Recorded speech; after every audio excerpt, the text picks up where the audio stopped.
Buenas noches, bienvenidos. Comienza una nueva edición de Todas las Voces. Viviana. ¿Qué tal, Daniel? Muy buenas noches para todos, bienvenidos. Bueno, hoy es uno de esos programas que nos tendrá como la selección de Tavares, con la calculadora aquí, a la mano. Porque me todos pusiste nerviosa por un momento. Aunque también porque el tema hablar ha sido otro. Sí, pero lo cierto es que vamos a estar con la calculadora porque está esto de la reforma de la previsión social como primer tema destacado. Y allí lo que parece, en eso coincidimos todos, es que no admite parches. No. Esto es una reforma que debe ser integral, o sea, no se puede curar una enfermedad grave con analgesia. El asunto es la terapéutica.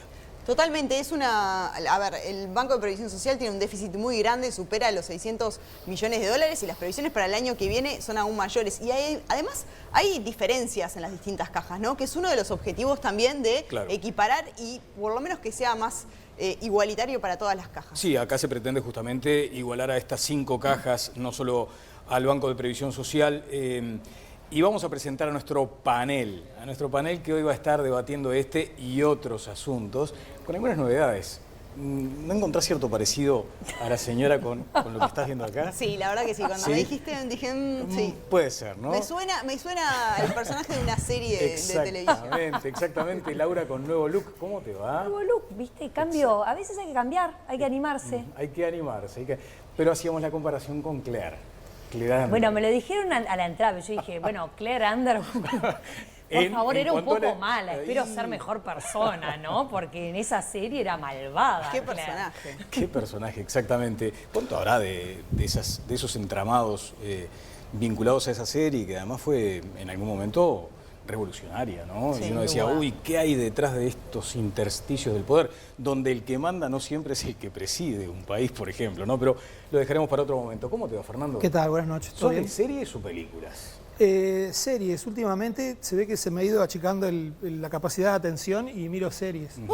Antes, no, lo digo en serio, antes veía muchas más películas, ahora la idea de ponerme 1 hora y media o 2 horas a ver algo es como que me desespera. Pero no hace seguidilla de un capítulo atrás de otro. Sí, pero es distinto, se ve que el tipo de atención que requiere es distinto, porque concluyen elementos, no sé, solo miro más series que películas ahora. Claro. ¿Cómo te va, Pancho? ¿Sos de esa cuestión de en algún momento preguntarte, che, ¿será que también en Uruguay a escala pasa algo de lo que está sucediendo aquí en... No, era interesante esa serie porque efectivamente mostraba cosas que están por atrás de la escena, ¿no? Claro. Y en ese sentido pasa eso en todas partes del mundo, a escala distinta, con una dimensión ficcional un poco diferente, porque los presidentes no mandan matar gente, por lo menos no en todas partes. Pero ¿No mandan matar o sí, no en nos Estados empujan? Unidos, pero no en todas partes. Pero en ese sentido es interesante, sí, y efectivamente pasa y está bueno. Hay películas muy buenas, hay series muy buenas sobre eso. Hay alguna danesa, Borgen. Borgen es muy buena. Así que bueno. Excelente. Vamos a pasarnos un programa hablando de Igual series. vamos a decirles a los televidentes que Borgen la ven después de Todas las Voces o en algún otro momento. El canal apague la luz, ¿no es cierto?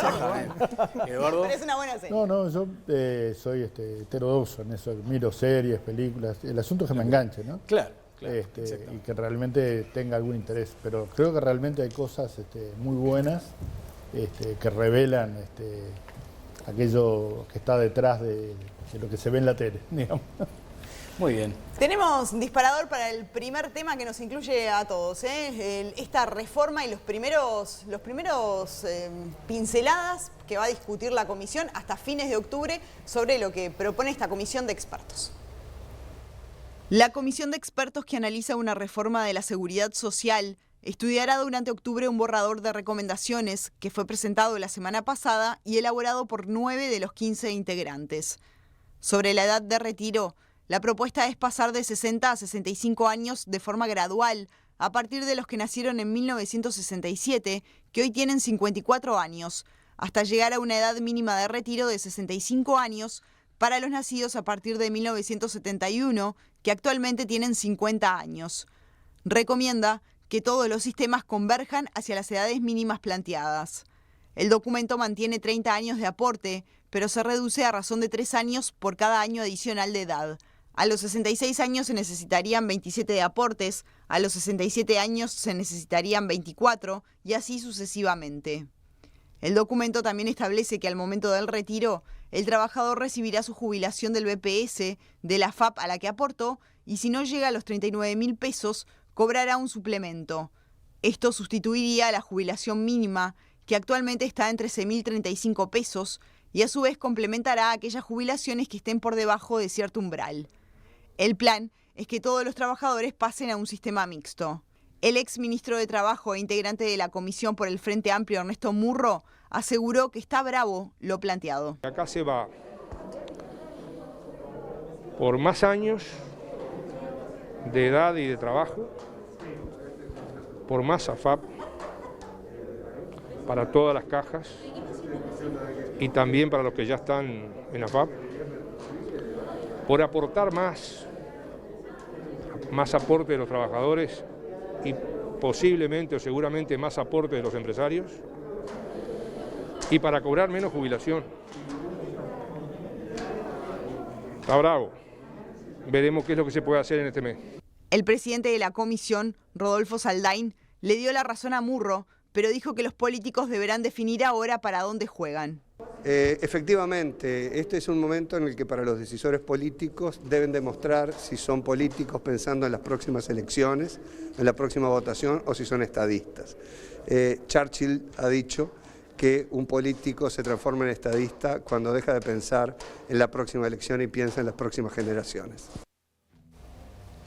Bueno, hasta allí esa cita además muy reiterada y tan atinada de Churchill, porque en definitiva hay una primera cuestión aquí vinculada a eso, a cómo debería asumirse que esto es una política de Estado. O sea, es una decisión que trasciende gobiernos, Eduardo, por ejemplo. O sea, no sé si no sería deseable cierto grado de consenso, por lo menos en el sistema. Bueno, yo creo que trabajar para un consenso es un objetivo, ¿no? El tema es cuál es el contenido de ese consenso, porque lo que dice Murro es cierto. Esta propuesta, lo que uno ve a primera vista es más años de trabajo, no hay diferenciación tampoco en el tipo de trabajo, ¿no? No es lo mismo 65 años en la construcción que 65 años en un trabajo administrativo. De hecho, hay diferenciaciones ya actualmente. Más aportes, más años, más aportes, y a su vez, a partir de los que entran al sistema, ingresan directamente ya al régimen mixto, y por tanto, y consecuencia, menos jubilación, ¿no? Menos ingresos para los jubilados. Yo creo que es un desafío muy importante, y particularmente es un desafío muy importante para la coalición de gobierno, porque en realidad se pretende, o hay una afirmación que dice que se va a tender a igualar la realidad de las distintas cajas.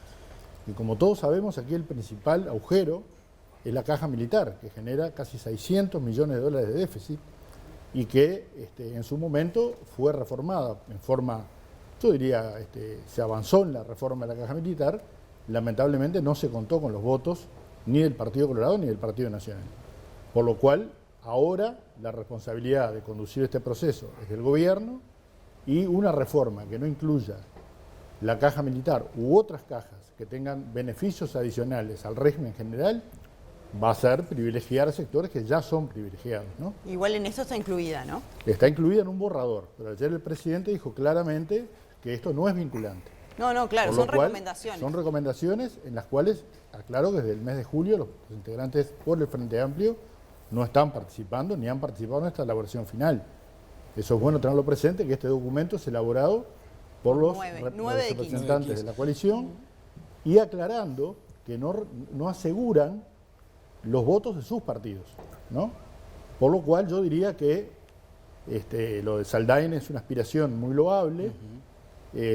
Ojalá se avance en ese camino y la coalición logre avanzar y concretar un proyecto, que después tenga las manitos levantadas en el Parlamento, claro, ¿no? El otro día hablé con Guido Manini Ríos, el senador, que decía que ante una posibilidad de una reforma, si él ve y observa que efectivamente va rumbo a un sistema justo y equitativo, no tendría problemas en revisar aún lo que corresponde a la caja militar. Pues ya podríamos empezar, porque hay un proyecto en el Parlamento, por eliminar la posibilidad de cobrar el salario y la jubilación los militares al mismo tiempo, a ¿no? eso se refería una también. ventaja que no tienen al resto.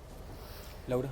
Yo creo que está bueno que esto se haya planteado como un tema de Estado, ¿no? Que se haya creado una comisión de expertos, que son 15 miembros, que participan todos los partidos, que en realidad este documento no es que no haya participado el Frente Amplio, sino que hace 45 días esa comisión, que ya se había reunido, que ya había debatido, hace 45 días dijeron, bueno, nos tomamos un plazo para presentar propuestas por escrito, Y los únicos que presentaron propuestas por escrito fueron estos 9 integrantes. No es que no se está incluyendo al Frente Amplio. Acá se tienen que buscar acuerdos. Creo que uno no puede caer en mezquindades. A mí hubo 2 temas del documento que me resultaron Manini, interesantes. eso.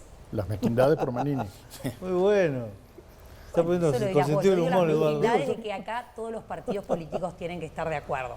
Hay que decir, no participó el Frente Amplio y dijiste, bueno, no. El Frente el Amplio no tenía los participó en la mismos elaboración de este 45 documento. días Eso que es un el dato. resto para presentar algo por escrito y no lo presentaron. El Porque Frente se habían Amplio tomado presentó 45... varios documentos a lo largo de todo este año. Se habían tomado 45, yo estuve charlando con algunos de los también. integrantes de la comisión y se habían tomado 45 días para presentar algo y los únicos que presentaron fueron ellos. Pero yo creo que acá hay que alejarse. Perdón, pero eso Sí. es un detalle importante. Sí. ¿Todos tenían que presentar o en verdad acordaron que estos 9 presentaban y después se discutía sobre esta base? A mí lo que me informaron fue que se tomaron 45 días para que luego se presentaran propuestas por escrito. Y la única que se presentó fue esta.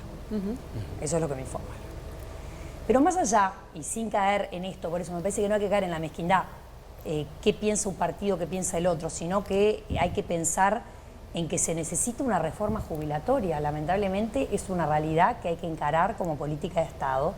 Creo que hay 2 elementos que son interesantes en lo que plantea este documento. El primer elemento es el de la mayor equidad que se propone para todos, que cualquier trabajador, sea dependiente o independiente, pueda acceder al sistema mixto, es decir, a cobrar una jubilación por BPS y una por su cuenta personal de ahorro. Y acá, incluyendo a todas las cajas, se propone, a la notarial, a la de profesional, a la del servicio militar, policial. Y el segundo elemento que me parece muy importante es que se crea un ingreso mínimo garantizado, que mejora muchísimo lo que estaba planteado como jubilación mínima hasta ahora.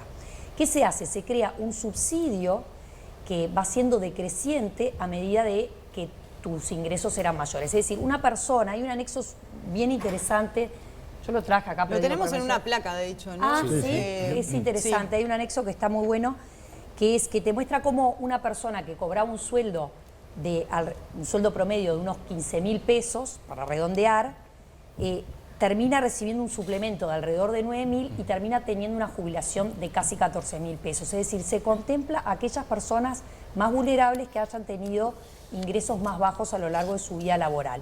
Ese suplemento va cayendo hasta que llegas a las personas con sueldos de, no sé, 120.000 pesos, en las cuales ni siquiera reciben un complemento a la hora de jubilarse. Esos son los 2 factores que me parecieron interesantes. Ahora, Eduardo de esta decía también propuesta. algo que también es un dato de este documento, ¿no? Más años de trabajo, en consecuencia más aportes. Sí, en realidad no se aumenta la cantidad de años que tenés que tener para poder jubilarte, eso se deja en 30. Más años de edad. La cantidad de, ¿no? La cantidad Más de años de años de- aporte mínima sigue siendo 30, lo que sí se corre a 65, le da para jubilarte. Y acá a mí un dato que me pareció muy relevante, ¿saben cuándo fue que se fijó en 60 años la edad de jubilación? Sí, En principio del 1925. Desde 1925 hasta la fecha, la esperanza promedio de vida creció 20 cambiado. años. Y se calcula que a partir de 60 años puedes vivir 22 años Bien. más. Fernando, tu primer análisis. Sí, a mí una cosa que me parece interesante del documento es que plantea un insumo interesante y sólido, bien argumentado, que para empezar revela una dificultad que tiene el asunto en sí. Ellos son muy enfáticos en señalar que no es posible reformar el sistema previsional sin meterse con otro montón de cambios estructurales que son necesarios, porque el problema en sí va tocando otro montón de áreas. Y me parece que otra cosa importante que señalan y dan por hecho, y a la luz de lo que está ocurriendo con otras legislaciones en otros países que tienen una estructura de población parecida a la nuestra, es necesario, o sea, nadie está cuestionando si el cambio hay que hacerlo sí o no. Lo que se está cuestionando es qué herramientas hay que utilizar para hacer ese cambio. La necesidad de una reforma profunda, que es un poco lo que ustedes planteaban al comienzo, no parece estar fuera de cuestión. Entre otras cosas porque el modelo que utiliza Uruguay es un modelo que fue creado en un momento en el que había crecimiento demográfico, la población se estaba expandiendo, entonces el sistema podía funcionar. Uruguay, por lo que dice el propio informe, en cualquier momento entra a ser un país que empieza a tener menos población. Es decir, el actual modelo resulta inviable en el mediano plazo. Bien. Sí, el informe es muy bueno. Hay que decir esto con tranquilidad, con certeza, con seriedad. Yo no he leído un informe tan serio, tan profundo, tan abarcativo como este sobre temas de seguridad social en Uruguay y en otras partes del mundo sí, pero es una práctica en ese sentido novedosa, porque abarca dimensiones demográficas, financieras, de ingresos del Estado, de perspectivas de trabajo, abarca todas las distintas cajas posibles, es decir, que es una reforma integral, como decían ustedes, y todo eso es muy ambicioso, es decir, todos sabemos que hay que hacer algo al respecto, pero la ambición política de este gobierno es decir, bueno, vamos a hacer algo a fondo porque lo precisa el país. Igual que lo que precisaba en la década del 90, que efectivamente se hizo la reforma en el 96. Lo que dice Murro allí deja pensar que en realidad la izquierda no parece que vaya a alinearse a ese sentido, como no se alineó en el 96. Lo que pasa es que entre medio lo que hubo fueron 15 años de gobierno de izquierda que no tocaron las AFAPs. Esa es la parte divertida, ¿no? Porque en el 96 uno podía decir, bueno, no están de acuerdo porque en realidad no están de acuerdo en el fondo y si llegan al gobierno lo van a cambiar. No lo cambiaron. Ahora insiste sobre lo mismo, pero eso me hace pensar que no van a participar de algo consensual, pero si llegasen al poder nuevamente, como en los años 2000, no van a tocar los fundamentos de fondo, porque son importantes, son positivos. El fondo del asunto es que es una reforma muy buena. Sí, de todos modos ya se está empezando a delinear algo así como esa concepción bipartidista, ¿no? Por un lado, el partido en el gobierno que plantea a través de estos 9 técnicos una reforma previsional, y por el otro el Frente Amplio que ya claramente dice que no está de acuerdo con esto. No, pero el Frente Amplio ya procesó determinadas reformas, ¿no?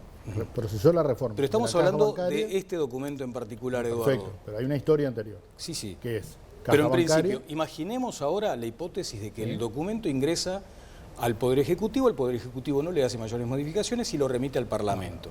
No puedo imaginar eso. No me entra en la cabeza. Y no me entra como no me entra la discusión sobre el Instituto Nacional de Colonización, que fue acordado ayer y hoy en la tarde Cabildo Abierto anuncia que tiene diferencias con el proyecto. Y se acordó ayer y hoy se desacordó. ¿Vos entendés que el propio partido de gobierno todavía no encontró un consenso? Yo creo que la coalición tiene grandes dificultades para procesar transformaciones importantes. Está claro eso, ¿no? Si uno lee el correo de los viernes, será otro tema a posteriori, va a ver los posicionamientos que hubo sobre el Instituto Nacional de Colonización. Yo en eso no estoy de acuerdo. No estoy de acuerdo porque tú tenés una coalición que hizo un compromiso para gobernar. Ese compromiso se reflejó en el envío de un proyecto de ley que se terminó votando por toda la coalición, que fue la LUC, y que ahora la oposición es quien quiere derogar algunos artículos. Pero los compromisos a los que llegaron los partidos integrantes de la coalición quedaron reflejados en ese proyecto de ley que fue votado. Y creo que es sano, dentro de una coalición de gobierno, que se escuchen todas las voces. Porque nadie quiere que acá haya un pensamiento único, me imagino. No lo hay en ningún partido, no lo hay en el que tú perteneces, tampoco lo hay en el mío, y no lo hay en la coalición de gobierno. Sería algo hasta casi poco democrático pensar que todas las voces tienen que ser iguales. Entonces yo no creo que eso signifique que la coalición de gobierno está en problemas, sino que la coalición de gobierno tiene distintas corrientes de pensamiento que luego terminan acordando para el bien común, que es hacia donde todos apuntamos.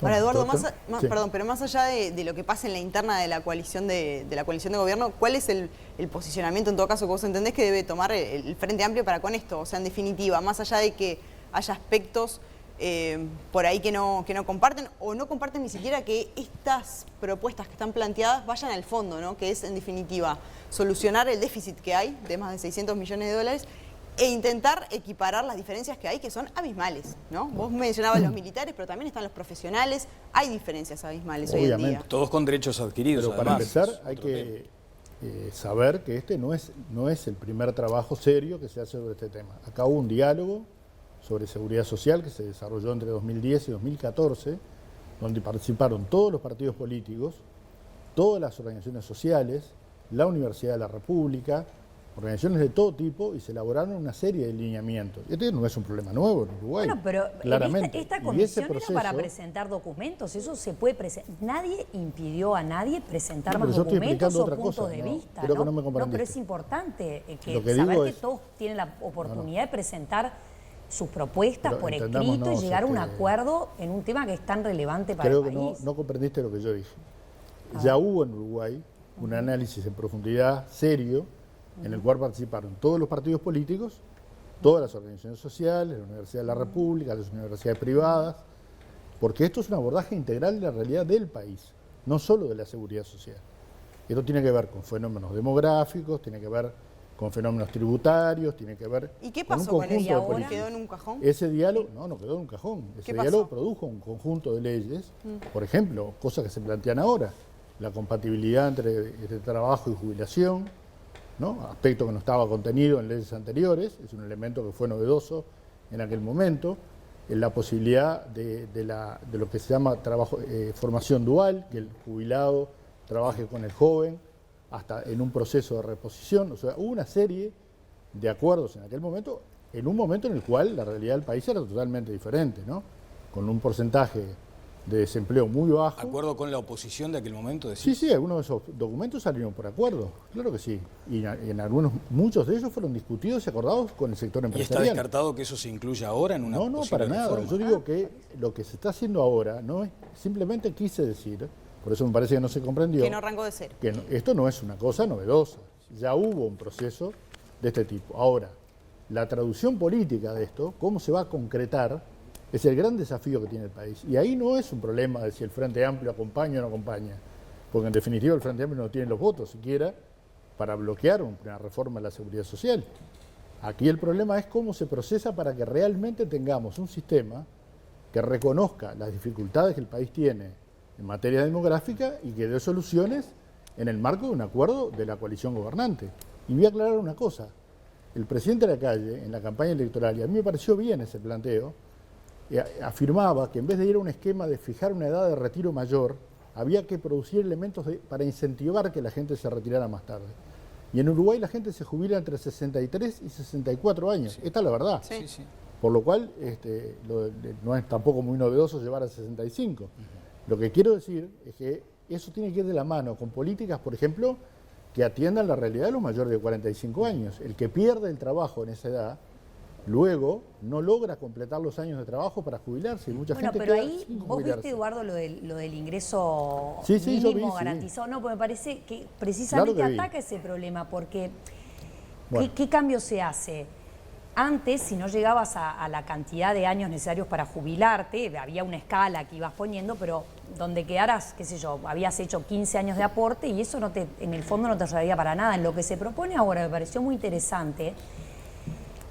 Cada año que tú trabajaste, así sea que trabajaste 10 años, se toma en cuenta para ese ingreso mínimo.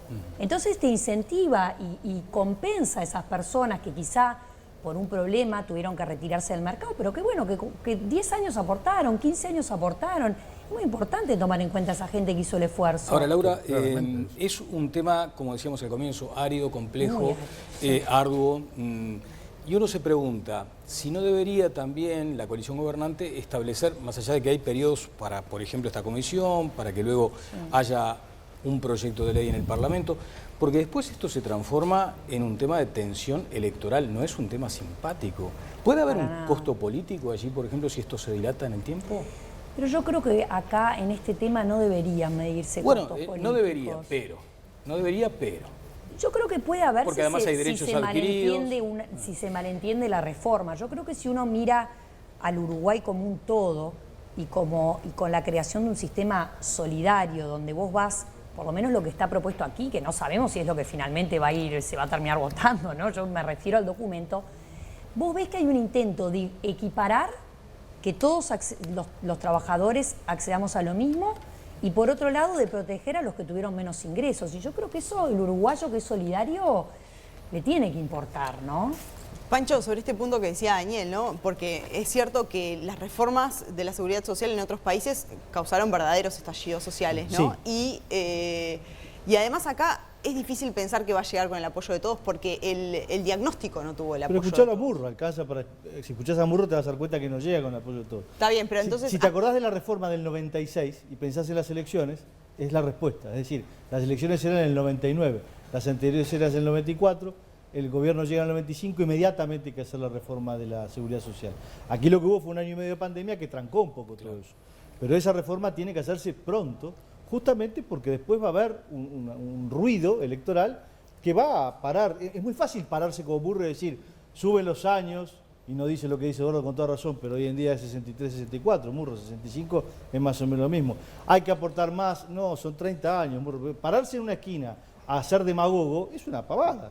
El tema de fondo es que todos sabemos que hay condiciones que no dependen de ninguno de nosotros, ni del presidente, ni de la oposición, que son demográficas, estructurales, y que precisan de un cambio, por tanto, estructural del sistema de seguridad social, que abarque a todas las cajas que hoy en día están dando enormes déficits. Eso es lo que está procurando ambiciosamente el gobierno. Y para hacer eso hay que hacerlo pronto. Está bien, la pregunta era, además del costo electoral que puede llegar a haber, también, ¿cómo puede afectar a la interna? Porque es cierto que la caja militar va a ser un tema y que ahí tenés a Cabildo Abierto. Sí, pero pará, Cabildo Abierto, yo sé que a mucha gente le gusta ponerlo como una especie de oso ogro, malos, todos fachos. No, pero no se puede negar. No lo digo por ti, pero digo, es como una caricatura que existe.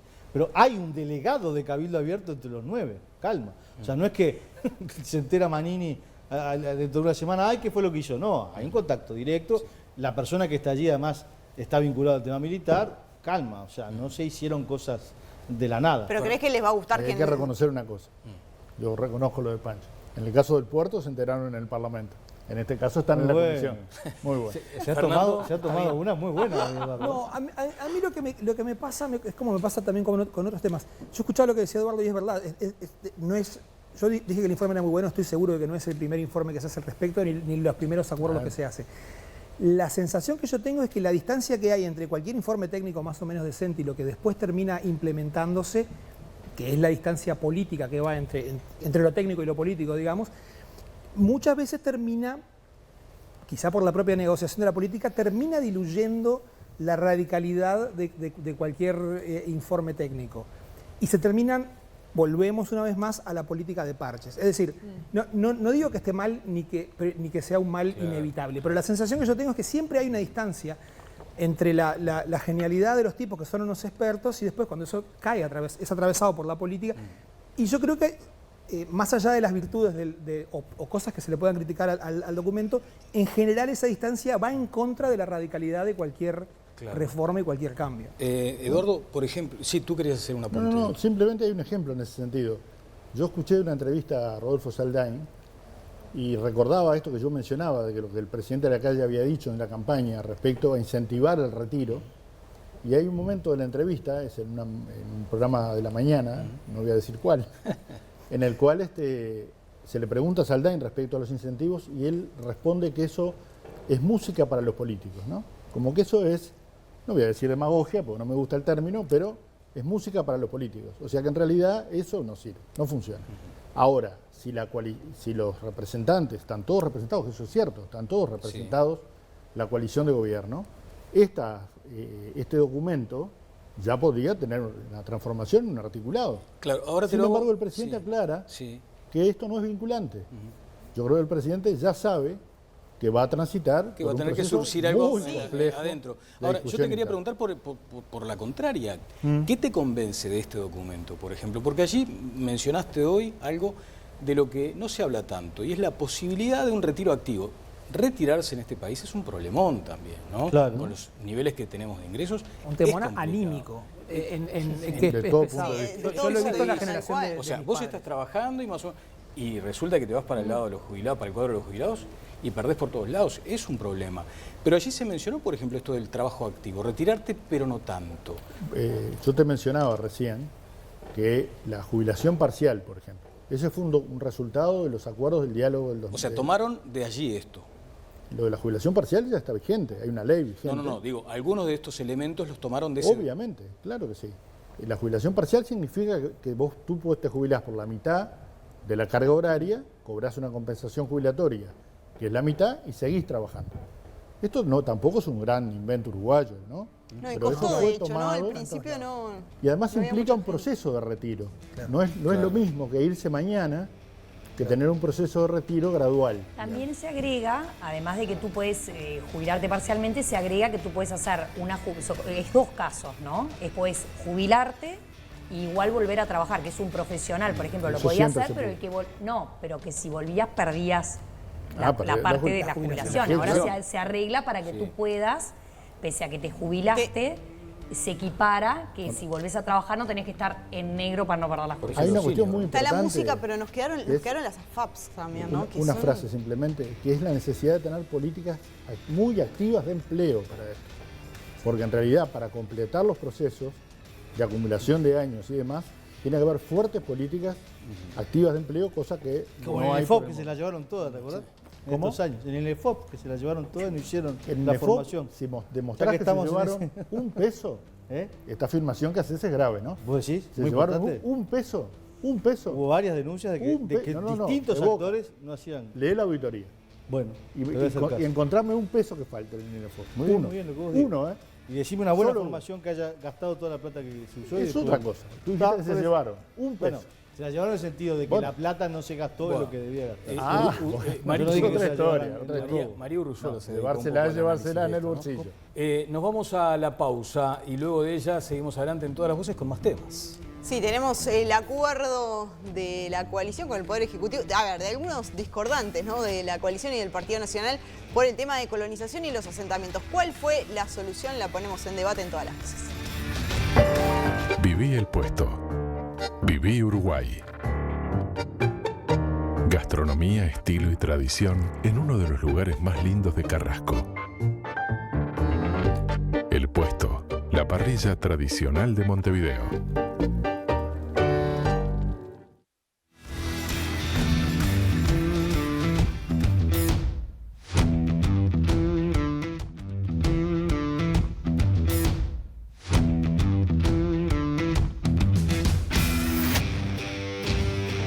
Bueno, finalmente la bancada de legisladores de la coalición gobernante alcanzó un acuerdo sobre este tema de los asentamientos o la transposición, si se quiere, de fondos desde colonización hacia los asentamientos, esa figura que dominó todo el debate que tenía que ver con el fideicomiso. Sí, y la ingeniería es un tanto complicada, así que vamos a escuchar al senador del Partido Nacional, Jorge Gandini.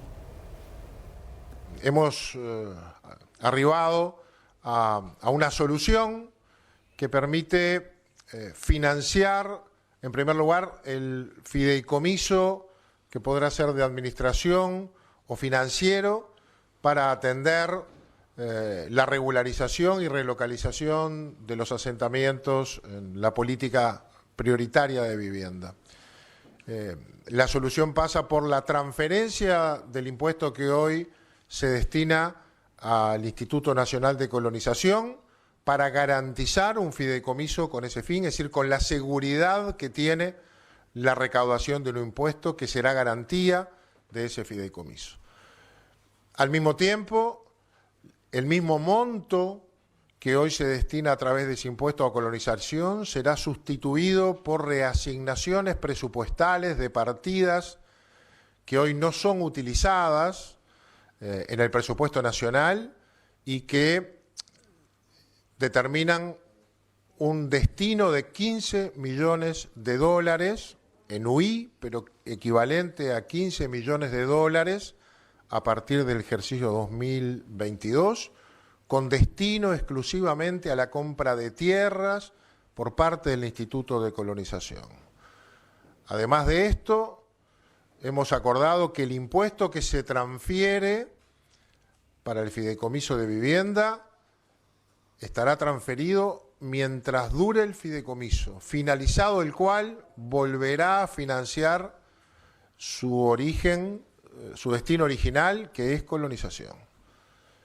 Por último, y quizás lo más importante, se agrega una partida de 25 millones de dólares que será destinada directamente al apoyo a los colonos, no a colonización, no a la institución, sino a los colonos, que requieren muchas veces de apoyos para poder agregar a su producción, tecnificación, inversión, equipamiento, maquinaria, según el rubro.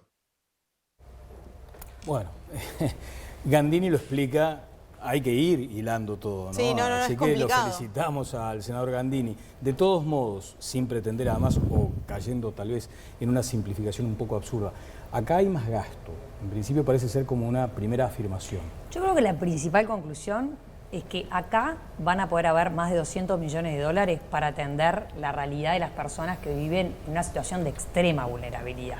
Personas que viven en asentamientos irregulares, sin acceso a servicios básicos, con casa de chapa, que se les inunda, niños que andan descalzos entre la basura y las inundaciones. 200 Entonces, millones por año.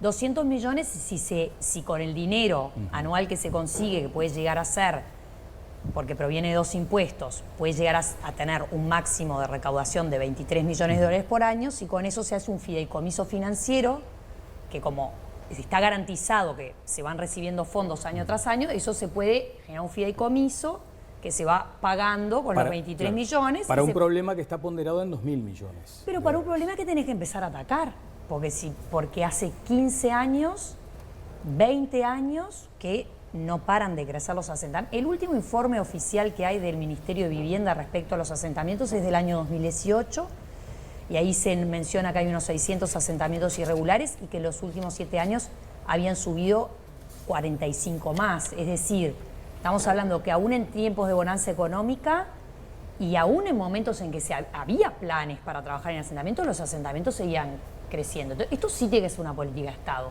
Hay que empezar ya. Eduardo. Yo comparto la preocupación por esos sectores sociales y escuchaba hace pocos días a una directora del INAU planteando que en Salto 44% de los niños están por debajo de la línea de pobreza, ¿no? Por lo cual habría que reforzar esos recursos también, ¿no? Para atender a los sectores más vulnerables, nada menos que niños, niñas y adolescentes. Por eso se aprobó una partida de 50 millones de dólares anuales para infancia, ¿no? Es una moneda, ¿sabes? En el presupuesto. No, pero mirá que esa encuesta... De cualquier manera, yo creo que es importante fortalecer eso, pero el asunto es de dónde vienen los recursos, ¿no? El Frente Amplio regularizó unos 100 asentamientos, a pesar de que han crecido, se regularizaron 100 entre 2005 y 2015. Antes del 2005, ninguno. Y después de 2020 en adelante, hasta ahora, ninguno. Es más, cuando se sacó el decreto... Por eso es tan importante votar los fondos, claro, ¿no? Pero también era importante, cuando se emitió el decreto antes de la pandemia, el decreto famoso, decreto 90, se le recortaron 15% los recursos al Ministerio de Vivienda. El senador Domenech afirmó en el Parlamento que le habían dado un ministerio sin recursos, ¿no? Por lo cual, esos 300 millones de dólares, 300 millones de pesos más o menos, que se le recortaron al Ministerio de Vivienda con el decreto, podrían haber sido una fuente de financiamiento. Pero ese ajuste fue a rajatabla, digamos, fue parejo para todos y por tanto ya arranca el Ministerio de Vivienda con un desfinanciamiento, que podría haber sido utilizado para la creación de este fideicomiso. No se hizo. Lo que se hizo fue quitarle recursos al interior del país, básicamente, ¿no? Porque en realidad los colonos son quienes viven en el interior y los aspirantes a colonos, que son productores familiares o asalariados rurales, obviamente esos recursos de que disponía colonización, que estaban entre 28 y 30 millones de dólares, según lo afirmó su presidenta, y que ya fueron recortados, topeados en el presupuesto quinquenal aprobado el año pasado, ahora se vuelven a reducir. Pasan de 28 a 30, que fueron durante todo el periodo anterior, a 15. Pero hay algo más grave todavía, que como bien decía Laura, estos recursos se financiaban con 2 leyes, ¿verdad?, que transferían esos recursos. Ahora, esos recursos van a ser de origen presupuestal, de fondos que provienen de recursos de pensiones a la vejez, del MIDES, que no se van a pagar por esa vía, de fondos no ejecutados y de un rubro que hay para atender juicios contra el Estado.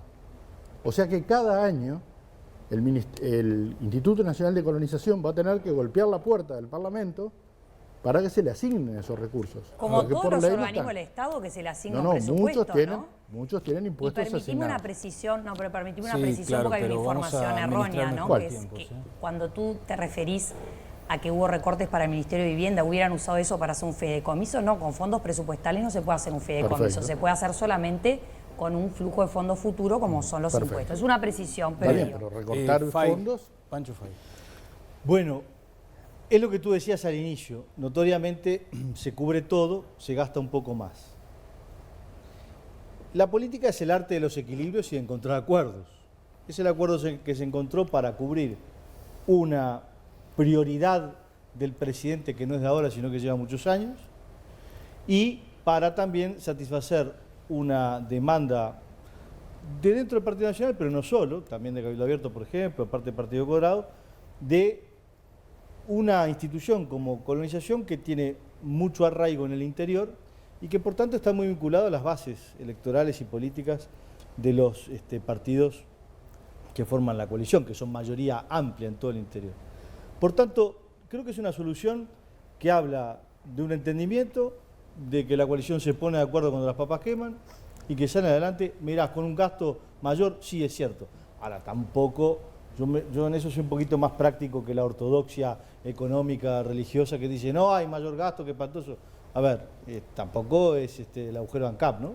Estamos hablando de algo que es llevadero y que si la economía empieza a crecer nuevamente, se va a diluir un poco. Ahora, qué buen punto ese, ¿no? Porque acá claramente no hubo un análisis profundo de si efectivamente el Instituto Nacional de Colonización está trabajando bien, si efectivamente los más necesitados del campo están accediendo a estos terrenos, si es necesario comprar más terrenos. Hay una discusión que claramente no se dio porque primó lo político. Sí, estoy de acuerdo contigo. Yo no creo que no se haya dado esa discusión. No, bueno, está bien. Pero ¿a dónde Capaz la no es dice? el tema ahora del programa, pero se dio una discusión acerca de cómo está funcionando el Instituto Nacional de Colonización. Se viene discutiendo, quizás no cobró tanta notoriedad como esta, pero hubo una discusión, por supuesto, y todos los números del Instituto Nacional de Colonización se pusieron sobre la mesa. Sobre todo porque allí también se mencionó en algún momento, lo que podía ser muy injusto para muchos colonos, sobre la ineficiencia y sobre la escasa capacidad que tenían y sobre los subsidios que toda la sociedad les otorgaba para que no fueran eficientes y competitivos. A tal punto que, lo decía el senador Gandini, hay un elemento sumamente importante y es destinar 25 millones de dólares para ponerle algo arriba de la tierra al productor, porque de lo contrario se encuentra con la nada mismo, o sea, quiere ser productivo, pero si le falta la maquinaria, bueno, está en un problema. Pero esos 25 millones de dólares son los fondos asignados para el año 2020. Para los colonos. Sí, para los colonos no ejecutados en el año 2020, que ahora se van a utilizar para subsidiar los pero créditos es un principio lo que a tasa cero. Sí, lo que quiero decir es eso que es lo no único son fondos para la compra de tierra. Pregunta, eso es lo único que va a votar positivamente el Frente Amplio, ¿no? No, el Frente Amplio va a votar ese fondo, sí, claro que va a votar lo ese único, fondo. bueno, porque la asignación de fondos para los asentamientos no lo va a votar. El fondo de los asentamientos también lo va a votar. ¿Lo va a votar? Sí, claro. Ah, porque dijeron que no. Bueno, puede ser. Lo que quiero decir es que en realidad nosotros tenemos recursos que ya están, esos 25 no se ejecutaron en el año 2020, ahora se van a utilizar para dar créditos a tasa cero. Con foco, o sea, ponen foco. Hay que ver cuántos colonos califican. Por ejemplo, es cierto que hubo una evaluación de la gestión del Instituto de Colonización, por lo cual algunos colonos, como el actual secretario de la Presidencia, Álvaro Delgado, que era colono del Instituto de Colonización, terminó entregando su predio, ¿no? Predio que había obtenido con una tarjeta del entonces ministro de Transporte y Obras Públicas. Lo mismo. Embarrando la cancha se llama, ¿no? Se llama, ¿verdad? No, la tarjeta está en la foto. Pero luego, cuando estamos hablando de un tema que tiene que ver con ayudar a la población más vulnerable del país. No es Álvaro Delgado, la población vulnerable, claramente. La población más vulnerable son los que viven en los asentamientos. Claro que sí. Y eso es lo que estamos hablando. Y lo que yo te preguntaba si el Frente Amplio lo iba a votar o no, porque en comisión dijeron que no lo iban a votar. El mecanismo, no sé dónde escuchaste eso. El mecanismo de la comisión. Tenés la oportunidad de responder. El Frente Amplio va a apoyar el fondo vinculado a los asentamientos, más allá de que va a plantear una alternativa al financiamiento, eso es otra cosa. ¿Y cuál es? Pero no va a apoyar esta solución. Alternativa al financiamiento. No, esa solución no. Ah, bueno, entonces porque no esa la va a apoyar. Vamos no lo va a entender. votar. Esa solución le quita recursos a colonización que podían haberse mantenido sin haber hecho el recorte al Ministerio de Vivienda. Balconea Santulo, a ver, Fernando. No, vos decías que el proyecto, digamos, solucionar el tema de los asentamientos era ¿qué volumen de dinero dijiste? ¿2.000 millones? Claro, Sí, es globalmente hay, bueno, ¿Y de cuánto estamos hablando que el proyecto dinero captura por año? 230 para el periodo. Entonces, evidentemente, solucionar el problema va mucho más allá de un solo periodo de gobierno. ¿No? Bueno, entonces, como estamos hablando de una cosa que va a tomar un montón de tiempo y que no va a ser una cosa que se solucione en lo inmediato, evidentemente Eduardo y Laura van a tener que ponerse de acuerdo, porque si no, no va a ocurrir lo que estamos todos de acuerdo, que es urgente, ¿no? Entonces, yo lo que creo es que es justamente, este es un tema de esos que son perfectos para medir la distancia que a veces puede haber entre la agenda de los partidos políticos y la necesidad, y si se enojan a los dos sería un logro, pero la distancia que hay entre la declaración y después en los hechos la sensibilidad real que demostrás a la hora de aprobar o no aprobar las medidas necesarias. A mí, sinceramente, me parece que los modelos de financiación deben ser de los más variados y que capaz que hasta hay uno más sencillo que el de Gandini, que todavía sigo sin entenderlo. Pero me parece no es el de Gandini, lo explicó él. No, y Gandini bastante bien, bastante pausadamente lo explicó. A mí lo que me parece que es indispensable es que, y yo en esto insisto casi en cada programa, todos aquellos partidos que tienen la posibilidad de gobernar tienen que establecer antes que nada un compromiso para solucionar eso. Después, peleense en las comisiones todo lo que haga falta para encontrar el mecanismo de financiamiento. Y esto es lo que plantea, pero viste, Fernando, que esto es lo que plantea este equipo. Me parece perfecto. Yo lo que digo es, si no se ponen de acuerdo, de acá a 5 años la cosa o 3 va a estar otra vez trunca y la gente va a seguir en los 60 años. Bueno. Es un problema. Sí, claro, porque además volvemos al primer tema de la previsión social. Uno se pregunta cuánto tiempo demanda como sociedad que esto quede. Pero acá hay una propuesta. ¿Se decide votarla o no? Hay una propuesta, puede no ser la ideal para algunos, pero hay una propuesta que permite empezar con 230 millones de dólares a atender la situación de estas personas que son las más vulnerables. Fíjate, nos vamos a una nueva pausa, no nos queda tiempo, pero vamos a hablar de este asunto. Continuamos luego de la música. Ya venimos.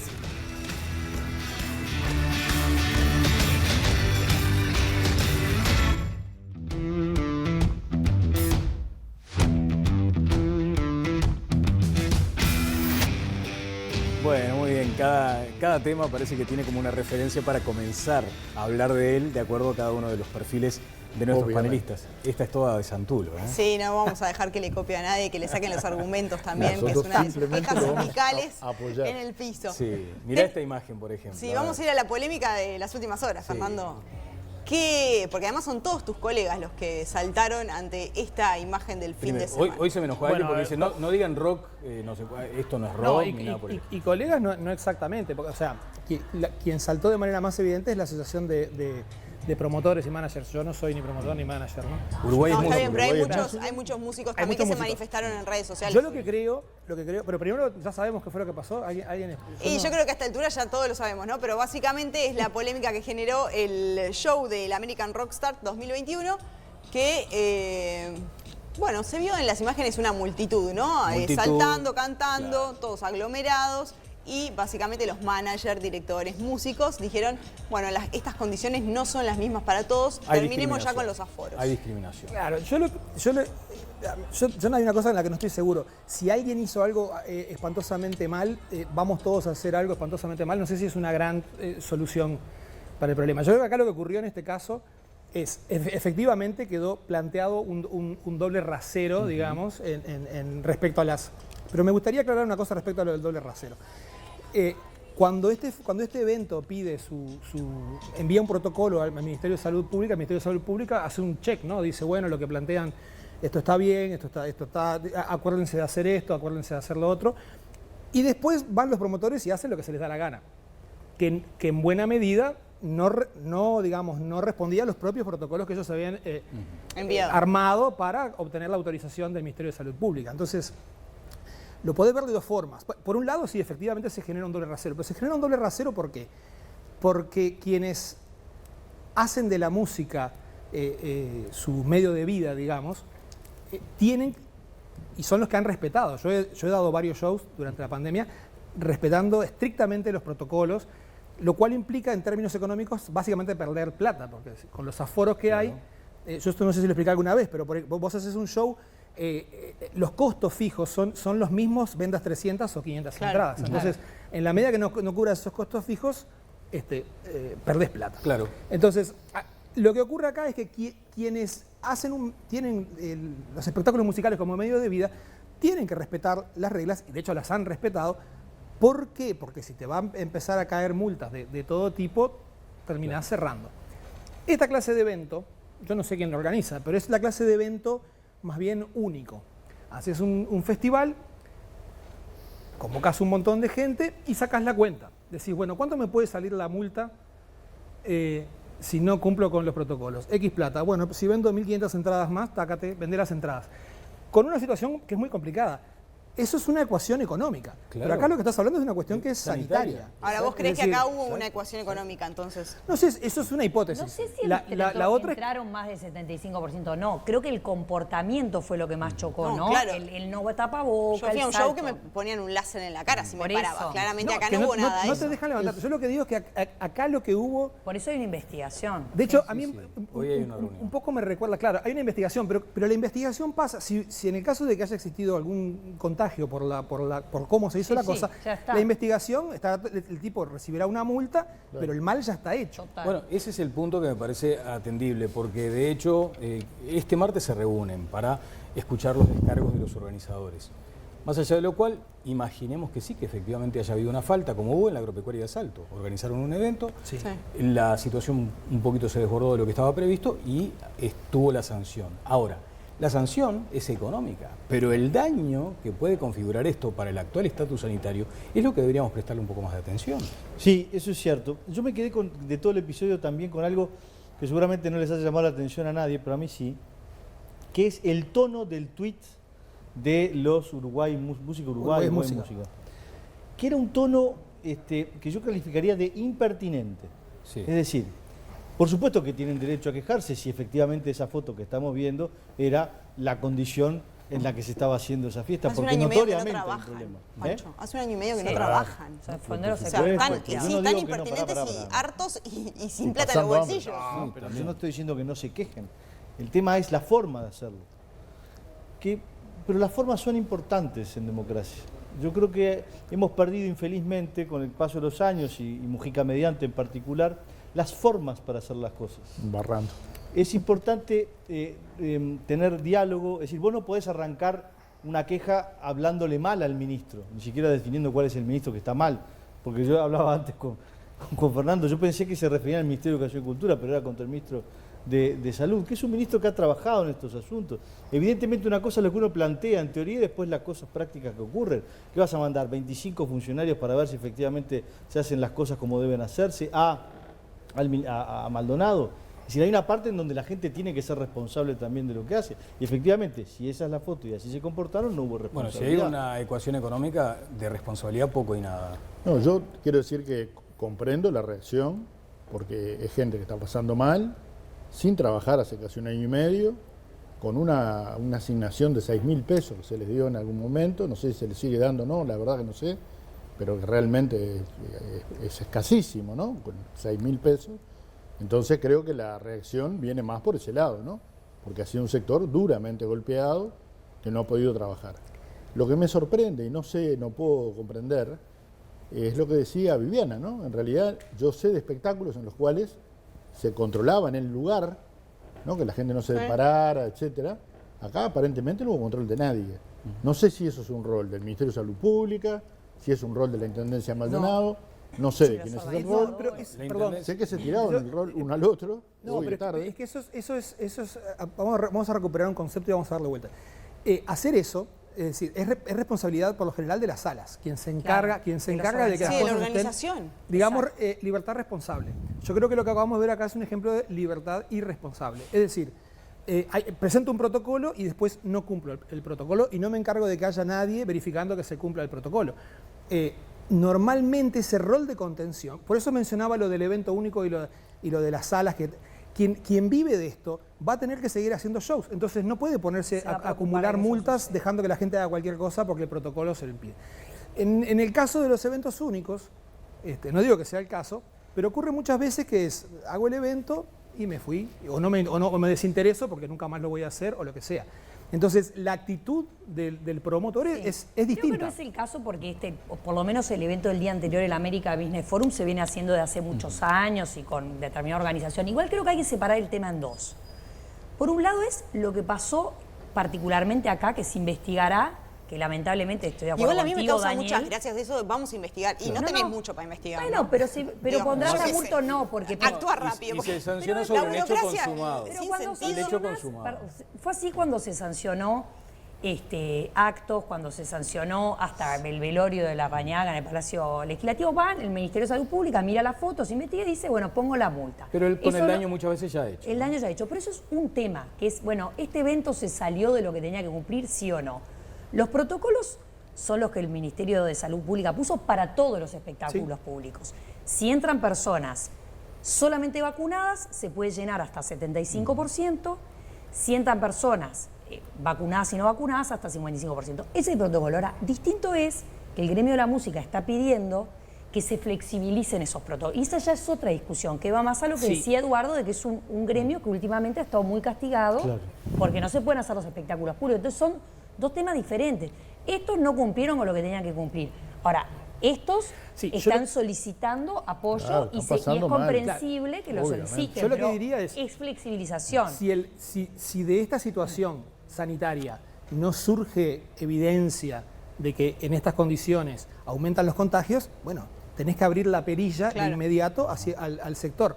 Porque al sector que viene cumpliendo a rajatabla todos los protocolos para poder funcionar, pasa esto, digo, yo tampoco justifico el tono, pero entiendo que estés caliente.